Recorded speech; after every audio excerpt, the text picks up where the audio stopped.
नमस्कार, उड़ान आईएएस अकादमी के ई लर्निंग प्लेटफॉर्म पर आप सभी का स्वागत है। मैं हूं सुधीर वर्मा और जैसा कि आप सभी को पता है कि पिछले छत्तीसगढ़ के करंट अफेयर में हमने 19 नवंबर तक के करंट अफेयर को कवर कर लिया था। इस वीडियो के अंतर्गत हम 20 नवंबर से लेकर के 26 नवंबर तक के छत्तीसगढ़ से जुड़े समसामयिक घटनाक्रमों पर चर्चा करेंगे। तो सबसे पहले पिछली वीडियो में जो मैंने आपसे प्रश्न पूछे थे उनकी तरफ एक नजर डाल लेते हैं। तो सबसे पहला क्वेश्चन था, आजादी का अमृत महोत्सव के अंतर्गत आयोजित स्वच्छ अमृत महोत्सव में राज्य के कितने निकायों को पुरस्कृत किया गया है? तो पिछले वीडियो में हमने देखा था, ये वाला फोटो आपको दिखाया था मैं, है ना। इसमें लिखा है कि राज्य के 61 निकायों को मिलेगा पुरस्कार, स्वच्छता में अग्रणी छत्तीसगढ़। लगातार तीसरे साल स्वच्छता में छत्तीसगढ़ का उत्कृष्ट प्रदर्शन। आपको पता होगा कि अभी हाल ही में जो स्वच्छता सर्वेक्षण हुआ है उसमें सर्वाधिक स्वच्छ राज्य का दर्जा हमारे छत्तीसगढ़ को दिया गया है। तो इसमें आपका आंसर क्या हो जाएगा? कितने नगरीय निकायों को? 61 निकायों को पुरस्कृत किया गया है। चलिए अगला क्वेश्चन है, रायपुर के महादेव घाट का मेला कब आयोजित होता है? ऑप्शन था माघ पूर्णिमा, बुद्ध पूर्णिमा, कार्तिक अमावस्या या कार्तिक पूर्णिमा। तो आपको ये वाली फोटो भी दिखाया था मैं, है ना, कार्तिक पुन्नी मेला का। हमारे मुख्यमंत्री जी सुबह सुबह जाकर के वहां कार्तिक स्नान किए थे, है ना। ये आयोजित किया जाता है कार्तिक की पूर्णिमा को, ठीक है। इसको कार्तिक पुन्नी मेला भी बोलते हैं, ठीक। चलिए अगला प्रश्न था, छत्तीसगढ़ के नवनियुक्त पुलिस महानिदेशक यानी डीजीपी कौन है? तो ये फोटो हमने देखा था, है ना, अशोक जुनेजा जी हैं ये, और ये है हमारी राज्यपाल, है ना, माननीय सुश्री अनुसुईया उइके जी। तो हमारे नवनियुक्त पुलिस महानिदेशक कौन है? श्री अशोक जुनेजा। तो इसमें आंसर हो जाएगा आपका ऑप्शन नंबर डी। अगला प्रश्न देखा था हमने, 2021-22 में धान खरीदी कब से प्रारंभ होगी? तो ये वाला स्लाइड हमने देखा था, है ना। धान खरीदी 2021-22 1 दिसंबर से प्रारंभ होना है। इस खरीफ वर्ष में 2021-22 के दौरान 105 लाख मीट्रिक टन जो है, ये इतनी धान खरीदी का अनुमान जो है इस बार रखा गया है। और सहकारी समिति केंद्रों की संख्या की बात करें तो 2311 समितियों के माध्यम से ये धान उपार्जन किया जाएगा। तो आपके प्रश्न का उत्तर फिलहाल क्या है? 1 दिसंबर से धान खरीदी की जाएगी। तो आंसर हो जाएगा ऑप्शन नंबर डी। चलते हैं आज के पहले टॉपिक में। चलिए आज का पहला टॉपिक है सीजी कैंप पोर्टल। देखिए अभी राज्य सरकार के द्वारा जितनी भी योजनाएं चलाई जा रही हैं, बहुत सारी योजनाएं आप जान रहे होंगे, है ना। राजीव गांधी किसान न्याय योजना होगा, गोधन न्याय योजना हो गया, है ना, राजीव गांधी भूमिहीन कृषि मजदूर योजना हो गया। इन सभी योजनाओं के मूल्यांकन के लिए आपको पता होगा कि किसी भी योजना का सफल होना और असफल होना ये उसके मूल्यांकन पर निर्भर करता है, क्योंकि मूल्यांकन से ही हमको ये पता चलता है कि इस योजना से कितने लोग लाभान्वित हुए हैं, कितने लोगों तक लाभ पहुंचा है, कितने लोगों तक लाभ नहीं पहुंचा है। इन सभी आंकड़ों पर निगरानी रखने के लिए एक पोर्टल बनाया गया है जिसका नाम क्या रखा गया है? CG camp portal. यह प्रारंभ किया गया है 22 नवंबर 2021 को। यहां पर देख पा रहे हैं ये पोर्टल है। इसका निर्माण चिप्स के द्वारा किया गया है, याद रखिएगा चिप्स, ठीक है। राज्य शासन की प्राथमिकता वाली योजनाओं की प्रगति की ऑनलाइन मॉनिटरिंग करना इसका उद्देश्य है। इस पोर्टल को बनाने का उद्देश्य है जितनी भी योजनाएं चल रही हैं उनकी ऑनलाइन मॉनिटरिंग करना, यानी उन पर निगरानी रखना। यह पोर्टल राज्य शासन की प्राथमिकता वाली योजनाओं की मॉनिटरिंग का ऑनलाइन एडवांस प्लेटफॉर्म है, ठीक है, यानी मॉनिटरिंग करने का एक प्लेटफॉर्म है। अगला इसी में देखते हैं कि इस पोर्टल में मुख्य रूप से शासन की सर्वोच्च प्राथमिकता वाली योजनाओं में शामिल गोधन न्याय योजना, मुख्यमंत्री हाट बाजार क्लिनिक योजना, मुख्यमंत्री सुपोषण अभियान, सीजी ई डिस्ट्रिक्ट, मुख्यमंत्री शहरी स्लम स्वास्थ्य योजना, नरवा गरवा घुरवाबाड़ी योजना यानी कि सुराजी गांव योजना की ऑनलाइन मॉनिटरिंग की जाएगी। इन योजनाओं को इस पोर्टल के माध्यम से देखा जाएगा और ये जाना जाएगा कि भाई इस योजना के द्वारा कितने लोग लाभान्वित हो रहे हैं, कितने लोग इससे छूट रहे हैं, यानी ऐसे लोग जो पात्रता रखते हैं लेकिन छूट जा रहे हैं, ताकि आगे जाकर के उनके लिए कोई कार्य योजना बनाई जा सके। अगला पॉइंट पढ़ते हैं कि सीजी कैंप पोर्टल के माध्यम से प्राथमिकता वाली योजनाओं की किसी भी जिले की विभिन्न समय अवधि की प्रगति, जिलों की प्रगति का तुलनात्मक आकलन किया जा सकता है। ये बहुत जरूरी आंकड़ा होता है, क्योंकि जब तक हमको तुलनात्मक रूप से आंकड़ा प्राप्त नहीं होगा तब तक के हम किसी भी एक जिले के लिए विशेष रूप से कार्य योजना नहीं बना सकते हैं। यहां पर हमको तुलनात्मक आंकड़े चाहिए होते हैं। तो 28 जो हमारे जिले हैं, सभी जिलों का तुलनात्मक आंकड़ा जो है हमको इस पोर्टल के माध्यम से प्राप्त हो जाएगा। ठीक है, अगला देखते हैं कि यह एकीकृत डैशबोर्ड में वास्तविक समय पर राज्य की प्रमुख योजनाओं की जानकारी उपलब्ध होगी, यानी रियल टाइम एक्सेस हमको यहां प्राप्त होगा और रियल टाइम डेटा भी हमको यहां पर मिल जाएगा। इसके माध्यम से योजनाओं के क्रियान्वयन और निगरानी का कार्य होगा। आम जनता की शिकायतों के निराकरण के लिए जन शिकायत पोर्टल भी तैयार किया गया है। एक जन शिकायत पोर्टल इसके माध्यम से बनाया गया है। बेसिकली वो जो हिस्सा है वो इसी पोर्टल के अंतर्गत बनाया गया है। ये जो पोर्टल है हमारा, इसी के अंतर्गत जन शिकायत जो पोर्टल है उसका निर्माण किया गया है। उसमें लोग जाकर के उस योजना से संबंधित अपनी जो शिकायत है वो दर्ज करा सकते हैं। तो इसमें इंपॉर्टेंट फैक्ट ये है सीजी कैंप पोर्टल में कि इसके अंतर्गत कौन कौन सी योजना शामिल की गई है ना, कौन कौन सी योजना शामिल है इसके अंतर्गत, और दूसरा ये कब प्रारंभ किया गया है, कब प्रारंभ किया गया है। इस प्रकार के क्वेश्चन जो हैं वो आपको हाल फिलहाल के बहुत सारे एग्जाम्स में देखने को मिले हैं, जैसे कि पढ़ई तुंहर दुआर पोर्टल को पूछ चुका है ना। तो याद रखिएगा ये दोनों चीजें आपको अच्छे से तैयार कर लेनी चाहिए। इसके अलावा जिन लोग मेंस की तैयारी कर रहे हैं उन लोग इससे जुड़े हुए सारे फैक्ट और सारे उद्देश्य एकदम अच्छे से तैयार कर लेंगे। चलते हैं अगले टॉपिक पर।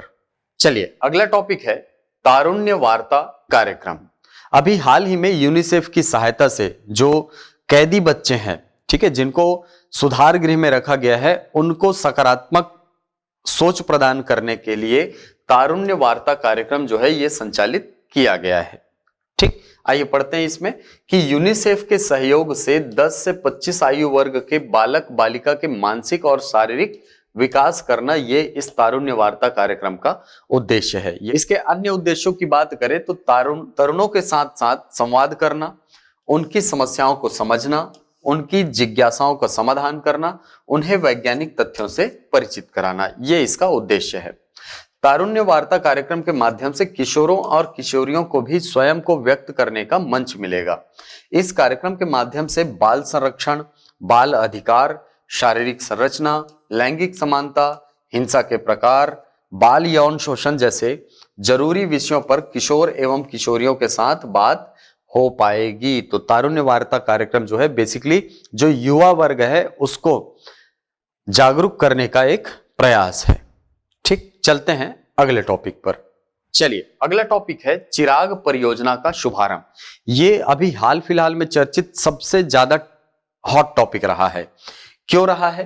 क्योंकि ये ऐसी योजना है जिसमें वर्ल्ड बैंक और यूनाइटेड नेशन दोनों की सहायता हमको एक साथ प्राप्त हो रही है। बहुत इंपॉर्टेंट है, ठीक, याद रखिएगा इसको। ये जो योजना है ये प्रारंभ किया गया है 24 नवंबर 2021 से, और प्रारंभ कहां से किया गया? तो जगदलपुर से। ठीक, इसके डेट को याद रखेंगे, ये कहां से प्रारंभ हुआ इसको याद रखेंगे। इस योजना की कुल लागत है 1735 करोड़ रुपए, और इसमें सहयोगी संस्थाओं की बात करें तो वर्ल्ड बैंक और यूनाइटेड नेशन, देखिए यूनाइटेड नेशन के द्वारा एक अलग से संस्था बनाई गई है, उस संस्था के द्वारा हमें सहयोग दिया जा रहा है। तो इनडायरेक्टली रूप से यूनाइटेड नेशन के द्वारा इसमें हमें सहायता प्राप्त हो रही है। ठीक, ये कहां कहां पर लागू किया जाएगा? तो याद रखिएगा राज्य के 14 जिलों के आदिवासी क्षेत्रों में यह योजना काम करेगा। इसका उद्देश्य क्या है? तो पहला उद्देश्य है कृषि क्षेत्र में विकास के नए और विकसित तौर तरीकों को बढ़ावा देना, यानी कृषि क्षेत्र में विकास करना, ये इसका पहला लक्ष्य। दूसरा है किसानों की आमदनी बढ़ाना। अब जाहिर सी बात है कृषि क्षेत्र में विकास करेंगे तो किसानों की आमदनी में वृद्धि होगी। तीसरा है पौष्टिक भोजन की उपलब्धता के साथ जलवायु आधारित पोषण उत्पादन प्रणाली विकसित होगी। तो देखिए, आपने कृषि क्षेत्र में विकास कर दिया, किसानों की आमदनी बढ़ी, लेकिन इसके साथ साथ उन फसलों को भी बढ़ावा दिया जाएगा जो पौष्टिक होते हैं। आपने अभी हाल ही में सुना होगा फोर्टिफाइड राइस हो गया, है ना, या हमारे यहाँ उद्यानिकी फसलों को बहुत ज्यादा प्रमोट किया जा रहा है, तो उसी के अंतर्गत ऐसे फसलों को इसमें प्राथमिकता दी जाएगी जो पौष्टिक भोजन उपलब्ध कराते हैं। इसके अलावा जो जलवायु आधारित पोषण उत्पाद हैं, ठीक है, वो इसको विकसित किया जाएगा।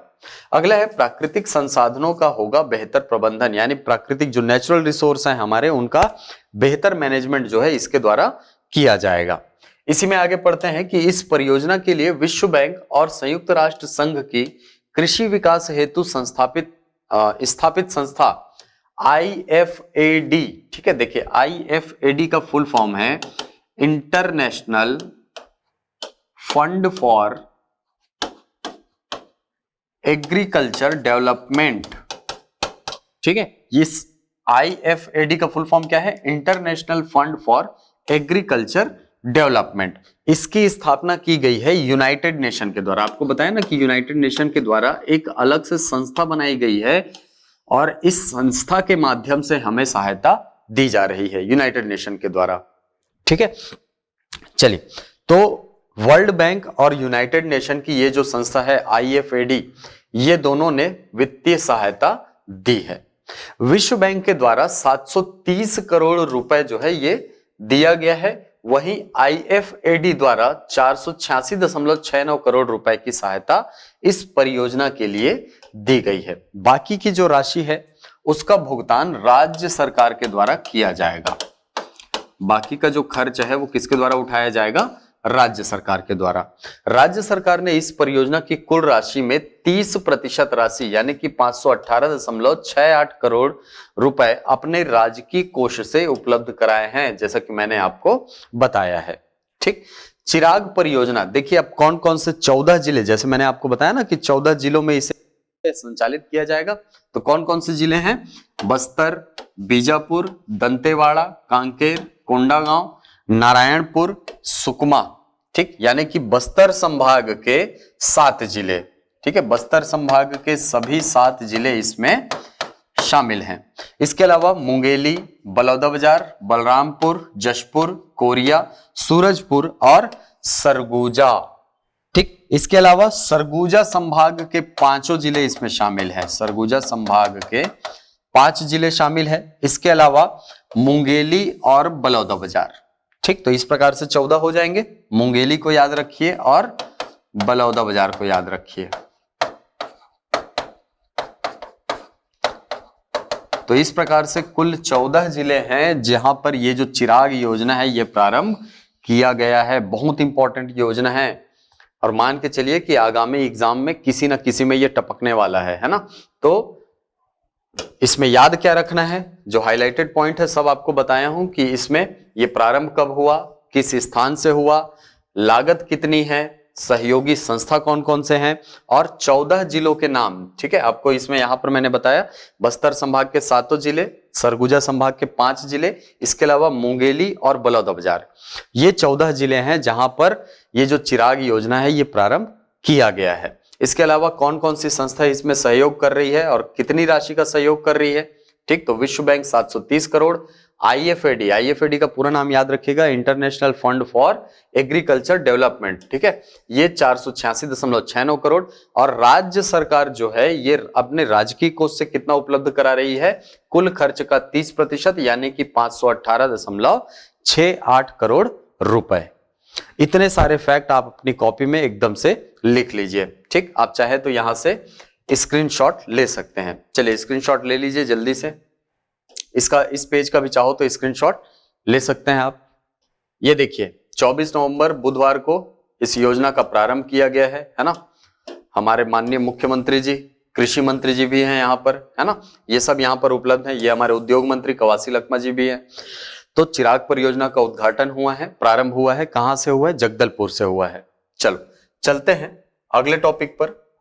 अगला टॉपिक है उल्लास 2021 कार्यक्रम। आइए पढ़ते हैं क्या है। यह आयोजित किया गया है दंतेवाड़ा में। कब से कब तक? तो 17 नवंबर से लेकर के 20 नवंबर तक। यह जो कार्यक्रम है इसका संचालन किया जा रहा है महिला एवं बाल विकास विभाग द्वारा। इसको भी याद रखिएगा। उद्देश्य क्या है? जिला स्तर पर बाल देखरेख संस्थाओं में निवासरत बालकों के हित को ध्यान में रखते हुए बच्चों के मन में नवीन उत्साह का संचालन करना तथा सकारात्मक वातावरण तैयार करना। ठीक, जिला स्तर पर बाल देखरेख संस्था, ठीक है, बाल देखरेख संस्था मतलब क्या होता है, जैसे बाल अनुश्रवण संस्था हो गया, है ना, अनुश्रवण संस्था हो गया, ठीक है, या महिला एवं बाल विकास विभाग हो गया, ये सब क्या कहलाते हैं, बाल देखरेख संस्था। तो यहां पर इन सब में जो शामिल है बच्चे, ठीक है, उनमें नवीन उत्साह का संचालन करना और सकारात्मक व्यवहार उनसे करना, सकारात्मक वातावरण तैयार करना, ये इसका उद्देश्य है। बहुत ज्यादा इंपॉर्टेंट नहीं है, इसमें बस याद रखना कि इसका आयोजन कहां किया गया है, तो दंतेवाड़ा में। ठीक, चलिए अगला टॉपिक है सतत विकास लक्ष्य शहरी इंडेक्स जारी। आपको पता होगा कि नीति आयोग के द्वारा ये जो एसडीजी रैंकिंग है ये जारी की जाती है, सस्टेनेबल डेवलपमेंट गोल इंडेक्स, ये जारी किया जाता है नीति आयोग के द्वारा। इसमें यूएन के द्वारा जो हमें 30 सस्टेनेबल गोल यानी सतत विकास के जो पहलू बताए गए हैं 30, उसमें हमने कितनी प्रगति की है उसके संबंध में आंकड़े जो है जारी किए जाते हैं। तो अभी हाल ही में ये आंकड़ा जारी हुआ है, आइए देखते हैं इस आंकड़े के बारे में। इसको जारी करता है कौन, नीति आयोग। सबसे पहला इंपॉर्टेंट फैक्ट कि सतत विकास लक्ष्य शहरी इंडेक्स किसके द्वारा जारी किया जाता है, तो नीति आयोग के द्वारा। हाल ही में नीति आयोग द्वारा जारी सतत विकास लक्ष्य शहरी इंडेक्स में छत्तीसगढ़ राज्य के रायपुर नगरीय क्षेत्र को फ्रंट रनर की श्रेणी में रखा गया है।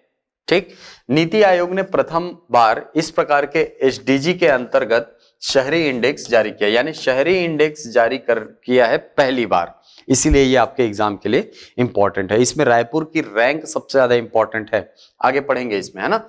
इंडेक्स में देश के 56 नगरीय क्षेत्रों को 77 सूचकांकों में प्राप्त की गई प्रगति के आधार पर रैंकिंग दी गई है, यानी 56 नगरीय क्षेत्रों को शामिल किया गया है जिनकी रैंकिंग निकाली गई है 77 इंडिकेटर्स के माध्यम से।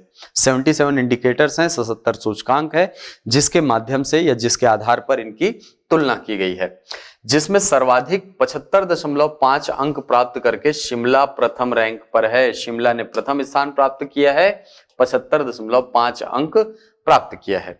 रायपुर ने 67.36 अंक प्राप्त करके 20वीं रैंक प्राप्त की है। तो रायपुर का रैंक क्या है इसमें, याद रखिएगा 20वां रैंक। अंक कितना, 67.36% अंक। ठीक, इसी में आगे पढ़ते हैं कि छत्तीसगढ़ राज्य योजना आयोग से प्राप्त जानकारी के अनुसार इस इंडेक्स में रायपुर शहर का स्कोर व रैंक अनेक बड़े व प्रमुख शहरों जैसे मुंबई, कोलकाता, हैदराबाद इन सब से बेहतर है।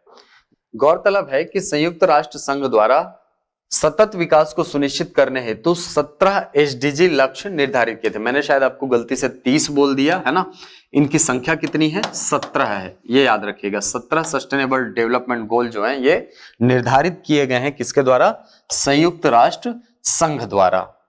ठीक, इसकी संख्या कभी कभी एग्जाम में पूछ देगा, है ना।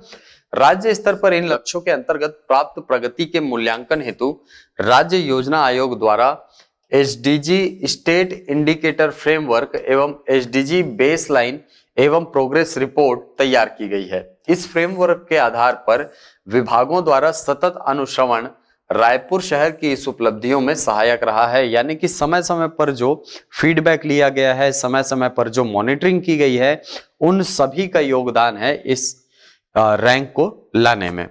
ठीक, आगे पढ़ते हैं इसमें कि सतत विकास लक्ष्य शहरी इंडेक्स में रायपुर शहर को SDG goal 12 responsible production and consumption में सर्वाधिक 86 अंक, गोल नंबर 4 क्वालिटी एजुकेशन तथा goal number 6 clean water and sanitation में 79 अंक प्राप्त हुए हैं। ठीक है, ये बेसिकली गोल नंबर है ना, और इसमें रायपुर ने कितना अंक प्राप्त किया है वो है। तो ये आपके लिए उतना इंपॉर्टेंट नहीं है। आपके लिए इंपॉर्टेंट क्या है, इसमें रायपुर का रैंक और रायपुर को कौन सी श्रेणी मिली है। तो फ्रंट रनर की श्रेणी मिली है और रायपुर का रैंक क्या है, 20वां है। क्लियर, चलते हैं अगले टॉपिक पर। चलिए अगला टॉपिक है राष्ट्रीय परिवार स्वास्थ्य सर्वेक्षण यानी NFHS national family health survey. ये 5वें क्रम का है जो कि अभी हाल ही में 24 नवंबर को जारी किया गया है। 24 नवंबर को हाल ही में ये एनएफएचएस का डेटा जो है स्वास्थ्य एवं परिवार कल्याण मंत्रालय के द्वारा जारी किया गया है। ठीक, देखिए ये रिपोर्ट जो है बहुत इंपॉर्टेंट रहता है आपके एग्जाम के लिए। इस रिपोर्ट के अनुसार डायरेक्ट प्रश्न बनता है कि एनएफएचएस रिपोर्ट के अनुसार मातृत्व मृत्यु दर कितनी रही है या शिशु मृत्यु दर कितनी रही है, ये सारे एग्जाम में आपको डायरेक्ट पूछता है। तो इस रिपोर्ट के कुछ महत्वपूर्ण आंकड़ों को हम देखेंगे। ठीक, तो आइए पढ़ते हैं इसमें कि एनएफएचएस 5 में वर्ष 2019-20 के दौरान हुए सर्वेक्षण के डेटा को इकट्ठा किया गया और इसमें लगभग 6.1 लाख घरों का सर्वेक्षण किया गया है। देखिए ये जो है वो कोई रिपोर्ट नहीं है ना, ये जो एनएफएचएस है वो कोई रिपोर्ट नहीं है, वो क्या है, वो एक सर्वे है।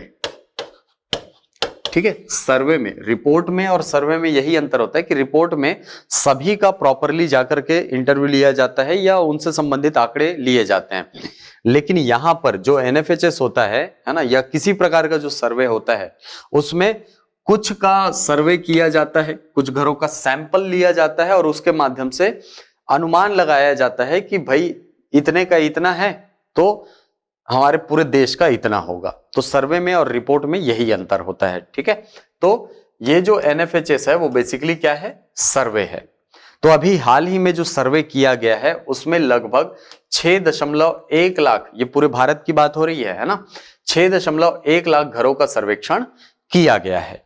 ठीक, अगला है एनएफएचएस के कई संकेतक एनएफएचएस के 4 के समान है। ठीक है, यानी कि जिनके आधार पर रैंकिंग निकाली जाती है वो काफी हद तक समान दिखते हैं हमको, लेकिन कुछ जो है, कुछ इंडिकेटर्स इसमें शामिल किए गए हैं, नए इंडिकेटर जो समय के साथ तुलना करने के लिए वर्ष 2015-16 में किए गए थे। ठीक है, देखिए जो पहला एनएफएचएस था ना वो वर्ष 1992-93 में लाया गया था, पहला जो सर्वे किया गया था एनएफएचएस का। ठीक, उसके बाद अगर जस्ट रिसेंटली की बात करें तो ये वर्ष 2015-16 के दौरान एनएफएचएस 4 के रूप में सामने आया था। ठीक है, नेशनल फैमिली हेल्थ सर्वे 4थे क्रम का, ये जो जारी हुआ है वो 5वें क्रम का है और इसके लिए आंकड़ा जो है वो वर्ष 2019-20 को आधार माना गया है क्योंकि इसी टाइम सर्वे किया गया है। ठीक, चलिए, कोविड-19 महामारी के कारण सर्वेक्षण के चरण 2 में देरी देखी गई तथा इसके परिणाम मई 2021 में उपलब्ध कराए जाने की उम्मीद है। ठीक है, जो कि अभी उपलब्ध कराया गया है। ठीक, ये पुराना आंकड़ा है, ये अभी कराया गया है। ठीक, यह 30 सस्टेनेबल डेवलपमेंट गोल्स जिन्हें देश को वर्ष 2030 तक हासिल करना है को तय करने के लिए एक निर्देशक का काम करते हैं। देखिए जो एसडीजी है, ठीक है, एसडीजी, इसको प्राप्त करने के लिए जिन इंडिकेटर्स को सामने रखा गया है उसके आधार पर किन राज्यों ने कैसा परफॉर्म किया है, ये इसके लिए एक निर्देशक का काम करता है। ये बताता है, इसके आंकड़े हमको बताते हैं कि भाई एसडीजी में किस राज्य ने कितनी प्रगति की है। ठीक, इसी में आगे पढ़ते हैं कि एनएफएचएस 5 में नए प्रमुख क्षेत्र शामिल किए गए हैं। मैंने बताया आपको कि एनएफएचएस जो है वो एनएफएचएस 4 की तरह ही है, सेम है ना। एनएफएचएस 5 जो है इसमें बहुत सारे इंडिकेटर्स जो है वो एनएफएचएस 4 की तरह ही है, लेकिन कुछ नए इंडिकेटर या कुछ नए संकेतक जो है इसमें शामिल किए गए हैं, जिसमें पहला है बाल टीकाकरण का विस्तार, यानी आपको पता होगा बच्चों को जो टीकाकरण किया जाता है उसको कितना विस्तारित किया गया। बच्चों के लिए सूक्ष्म पोषक तत्वों के घटक, आपको पता होगा सूक्ष्म पोषक तत्व जो होते हैं बच्चों के लिए बहुत इंपॉर्टेंट होते हैं, तो इसमें कौन कौन से घटकों को शामिल किया गया है। तीसरा है मासिक धर्म स्वच्छता, महिलाओं से संबंधित है। अगला है शराब और तंबाकू के उपयोग की आवृत्ति, यानी कितने लोग शराब और तंबाकू का सेवन करते हैं। गैर संचारी रोगों के अतिरिक्त घटक, ठीक है, जो गैर संचारी रोग होते हैं, नॉन कॉग्निजेबल डिसीज, ठीक है, वो उनके कौन कौन से घटक हैं, अतिरिक्त घटक कौन कौन से हैं, इसको भी इसमें शामिल किया गया है। जैसे कि अतिरिक्त घटक बोल रहे मतलब कचरा हो गया, है ना, जो कचरा कूड़ा करकट इकट्ठा हुआ रहता है वो हो गया, पानी जो इकट्ठा हुए रहते हैं वो बेसिकली क्या करते हैं, वो संचारी रोग और गैर संचारी रोग जो हैं ये उत्पन्न करते हैं, तो इसको भी इसके अंतर्गत शामिल किया गया है।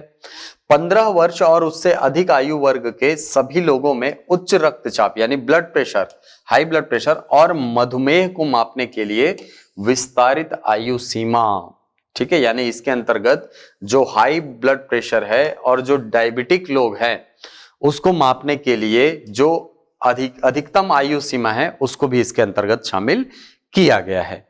ठीक, तो इसके प्रमुख आंकड़ों को देखते हैं सबसे पहले, है ना। छत्तीसगढ़ की अगर बात करें, देखिए बहुत इंपॉर्टेंट है ये, छत्तीसगढ़ की अगर बात करते हैं तो इसमें सबसे इंपॉर्टेंट फैक्ट है आपका, आप अगर ये रिपोर्ट पढ़ेंगे तो इसमें 95th नंबर पर आपको ये चीज मिलेगा, शायद क्लियर नहीं दिख रहा होगा, लिखा है all women age 15 to 49 years who are anaemic, यानी 15 से 49 वर्ष आयु वर्ग की जो महिला हैं उनमें से कितनी प्रतिशत महिला जो है वो एनीमिया से पीड़ित हैं, एनीमिया से पीड़ित हैं। ये बहुत इंपॉर्टेंट आंकड़ा है, ठीक, क्योंकि जो पिछला सर्वे था उसमें 47% महिलाएं जो थी वो एनीमिया से पीड़ित थी। आपको पता होगा जब आप मुख्यमंत्री सुपोषण अभियान पढ़ते हैं तो उसमें सबसे पहली लाइन यही लिखी रहती है कि एनएफएचएस आंकड़े 15-16 के अनुसार 47% महिलाएं जो हैं वो एनीमिया से पीड़ित हैं। ठीक, अभी अगर रिपोर्ट की बात करें वर्ष 2020-21 के लिए जो एनएफएचएस जारी हुआ है उसकी, तो वर्तमान में ये आंकड़ा कम नहीं हुआ है बल्कि ये आंकड़ा कितना पहुंच गया है 60.8%, यानी कि 60.8% जो महिलाएं हैं हमारे राज्य में वो एनीमिया से ग्रस्त हैं। तो ये कहीं ना कहीं प्रश्न चिन्ह उठाता है आपके मुख्यमंत्री सुपोषण अभियान के प्रगति पर, क्योंकि राज्य सरकार के द्वारा ये बार बार घोषणा की जाती है कि हमने एनीमिया की दर को कम किया है, लेकिन यहां पर आंकड़े कुछ और बोल रहे हैं। क्लियर है? ठीक, वहीं all women age 15 to 19 years who are anaemic, यानी 15 से 19 वर्ष आयु वर्ग की ऐसी महिला जो एनीमिया से पीड़ित हैं। तो वर्ष 2015-16 का जो एनएफएचएस था उसमें 45.5% है ये, लेकिन वर्तमान में ये फिर बढ़ा है और 61.4 हो गया है। तो कहीं ना कहीं ये जो आंकड़े हैं ये प्रश्न चिन्ह उठा रहे हैं राज्य सरकार की जो मुख्यमंत्री सुपोषण अभियान मिशन चल रही है उसके ऊपर। ठीक, तो याद रखिएगा इसके आंकड़े इंपॉर्टेंट है कि एनएफएचएस रिपोर्ट के अनुसार महिलाओं में एनीमिया प्रतिशत क्या है, तो 60.8% है। ठीक है, इसी को पूछेगा 15 से 49 वर्ष आयु वर्ग की महिलाओं में। ठीक, इसके अलावा पुरुषों के लिए भी ये दिया है, पुरुषों में 15 से 49 वर्ष के लगभग 27% पुरुष जो हैं वो क्या है, एनीमिक हैं, और 15 से 19 वर्ष तक के 31.5% जो पुरुष हैं वो एनीमिया से ग्रस्त हैं। यानी यहां पर कहीं पर भी हमको ऐसा नहीं दिख रहा है कि एनीमिया की दर में कमी आई है। ठीक, ये एनएफएचएस 4 का आंकड़ा है और ये एनएफएचएस 5 का आंकड़ा है। ये शहरी क्षेत्र का आंकड़ा है और ये ग्रामीण क्षेत्र का आंकड़ा है। ठीक, तो इसको आपको याद रखना है। चलिए इसी में और कुछ फैक्ट देख लेते हैं, जैसे कि हमारे यहां महिला साक्षरता दर, ठीक है, 15 से 49 वर्ष आयु वर्ग के लिए निकाला गया है। महिला साक्षरता दर 72.5% हो गया है, जो कि हमको प्रगति दिखाई देता है वर्ष 2011-12 के आंकड़ों से। पुरुष साक्षरता दर की अगर बात करें तो यह है 82.7%। क्लियर है? ठीक, इसके अलावा यहां पर 3 फैक्ट जो दिए हैं, इसको, ये बहुत इंपॉर्टेंट है, इसीलिए मैंने इसको अलग से एक स्लाइड में लिख लिया है। तो देखिए भाई ये स्लाइड में क्या है, क्या लिखा है, नियोनेटल मोर्टेलिटी रेट, ठीक है, यानी नवजातों में जो मृत्यु दर है वो कितना है। शहरी क्षेत्रों की बात करें तो 19.3 है, ग्रामीण की बात करें तो 35.6 है, और अगर कुल नवजात शिशुओं में मृत्यु दर देखा जाए तो 32.4 है। ठीक, इन्फेंट मोर्टेलिटी रेट यानी कि शिशु मृत्यु दर, ये सबसे ज्यादा इंपॉर्टेंट है आपके एग्जाम के लिए। शिशु मृत्यु दर जो है ये 44.3% है। ठीक, इसी आंकड़े को याद रखिएगा। इसको अगर आप नहीं भी पढ़ते हैं तो चलेगा, कोई दिक्कत की बात नहीं है, लेकिन आपको ये तीनों आंकड़े पता होने चाहिए। ये पहली बार जारी हुआ है नवजात के लिए, है ना, जबकि ये शिशु मृत्यु दर है। अब दूसरा, अंडर 5 मोर्टेलिटी रेट यानी कि U5MR, अंडर 5 मोर्टेलिटी रेट। ठीक है, तो ऐसे बच्चे जिनकी मृत्यु 5 वर्ष की अवधि के भीतर हो जाते हैं वो 50.4 है, यानी कि ये 1000 बच्चों में निकाला जाता है। तो 1000 बच्चों में 32.4% बच्चे जो है वो नवजात रहते हैं और उसी समय उनकी डेथ हो जाती है। दूसरा है शिशु मृत्यु दर। शिशु मृत्यु दर जो है वो 1000 में 44.3 है। वहीं अगर बात करें 5 वर्ष तक के जो बच्चे जिनकी डेथ हो जाती है उनकी संख्या कितनी है? 50.4 प्रति 1000 में। तो ये काफी चिंताजनक आंकड़े हैं।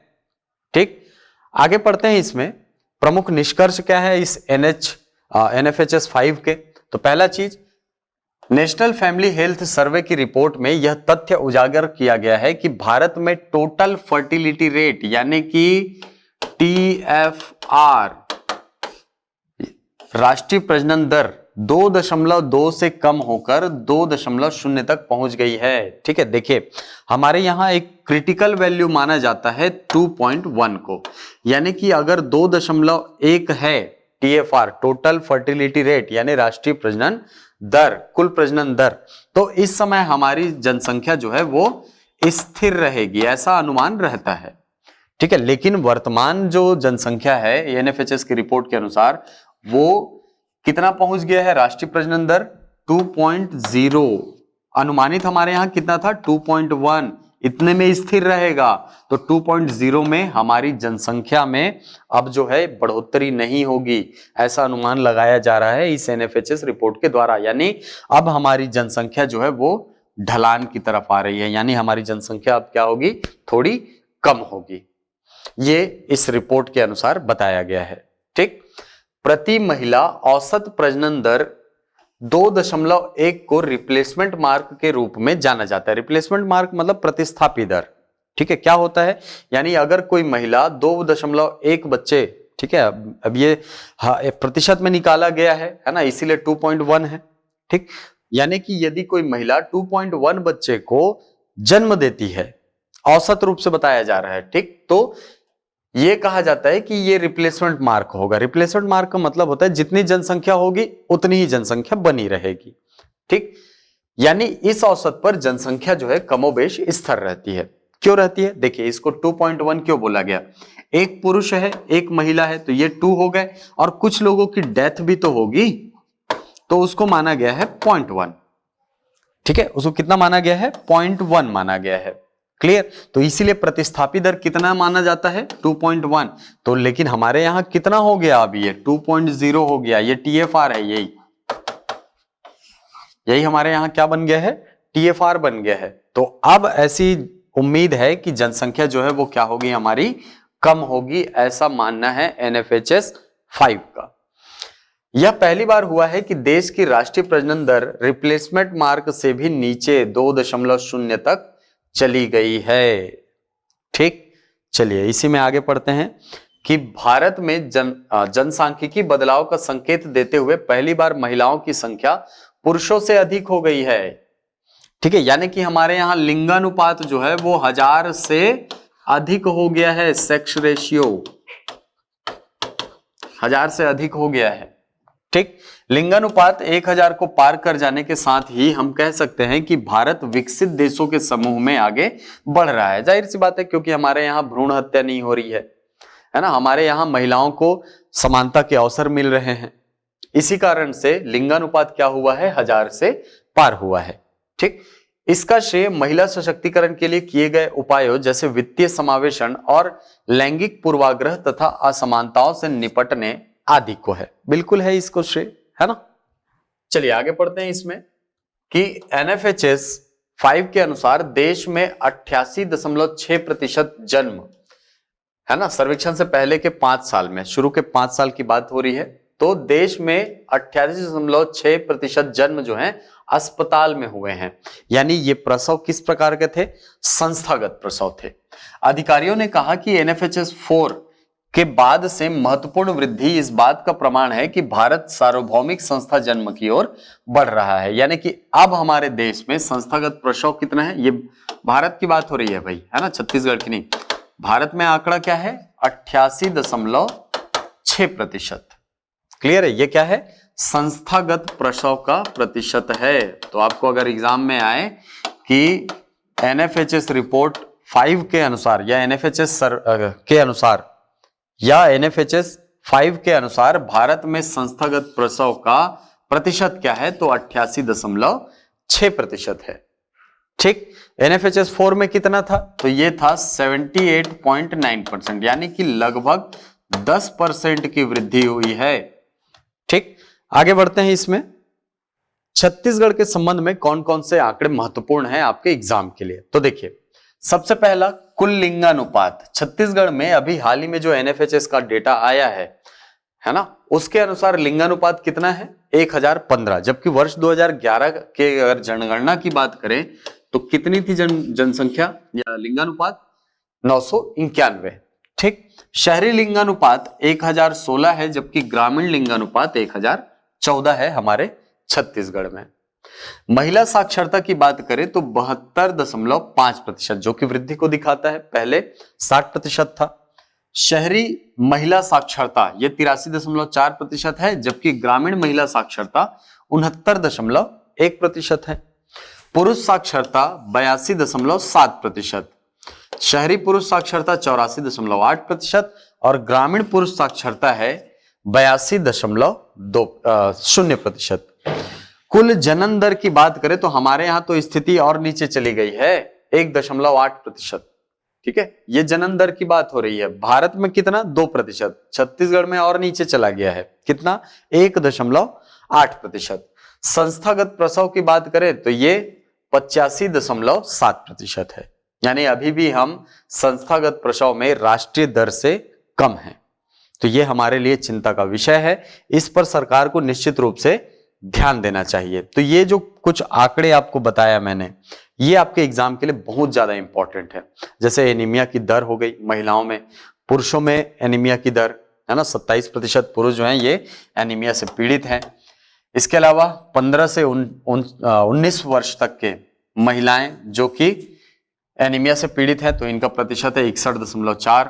ठीक। इसके अलावा और आंकड़े आपको यहां पर मैंने बताए थे, जैसे और आंकड़े हैं छत्तीसगढ़ के, है ना, जैसे वुमन हु आर इलिटरेट यानी साक्षरता दर 72.5% और पुरुषों का 82.7%। ये छत्तीसगढ़ का डेटा है भाई, है ना, ये छत्तीसगढ़ का की इंडिकेटर है, याद रखिएगा। ठीक।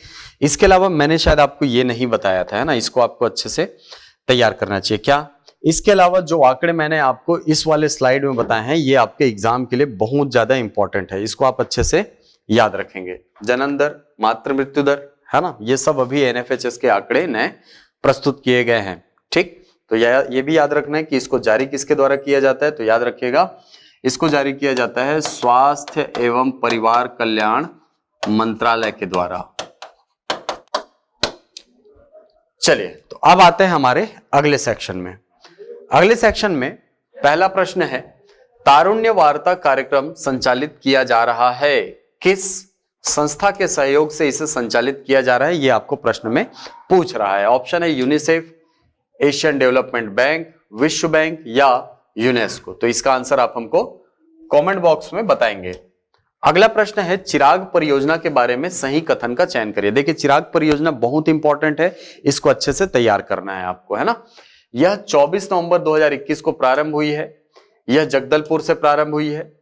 यह राज्य के 14 जिलों के आदिवासी क्षेत्रों में लागू होगी। इसकी कुल लागत 1735 करोड़ रुपए अनुमानित है। तो इसका आंसर भी आप हमको कमेंट बॉक्स में बताएंगे। चलिए, अगला प्रश्न है, सतत विकास लक्ष्य शहरी इंडेक्स में छत्तीसगढ़ राज्य के रायपुर नगरीय क्षेत्र को कौन सी रैंक प्राप्त हुई है? 19वीं, 20वीं, 21वीं या 22वीं। तो इसका आंसर भी आप हमको कमेंट बॉक्स में बताएंगे। अगला प्रश्न देखते हैं। अगला प्रश्न है NFHS 5 रिपोर्ट के अनुसार, ठीक है, ये सर्वे है असल में ना, सर्वे के अनुसार छत्तीसगढ़ में कुल जनन दर कितना है। छत्तीसगढ़ की बात कर रहे हैं, यहां भारत की बात नहीं कर रहे हैं ना। तो छत्तीसगढ़ में कुल जनन दर कितना है ये आपको बताना है। तो इसका आंसर भी आप हमको कमेंट बॉक्स में बताएंगे। तो ये थे 20 नवंबर से लेकर के 26 नवंबर तक के छत्तीसगढ़ से जुड़े कुछ ऐसे तथ्य जो आपके एग्जाम के लिए इंपॉर्टेंट है। आशा करता हूं ये वीडियो आपको पसंद आया होगा। यदि वीडियो पसंद आए तो इसे लाइक करें, शेयर करें, यूट्यूब पर कमेंट करें, अपना उत्तर दें। मिलते हैं अगली कक्षा में कुछ नई जानकारियों के साथ। तब तक के लिए धन्यवाद।